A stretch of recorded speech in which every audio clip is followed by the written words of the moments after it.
He wanted it. He was tired. Hank Hill got a Salisbury Pistol. He's driving a 2003 International 9900i truck with a C15 cat engine in it. Bush Caterpillar, Austin, now making a line of big great trucks. Bush Caterpillar going up and down the road with big cat tow truck. I think one of RF line trucks does have those big cats. He's got a big cat in his turnaround. Very beautiful truck that he calls Big Bird. There's a lot of them are asking around 12.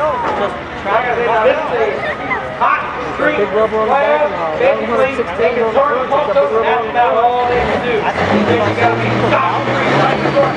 Register and register.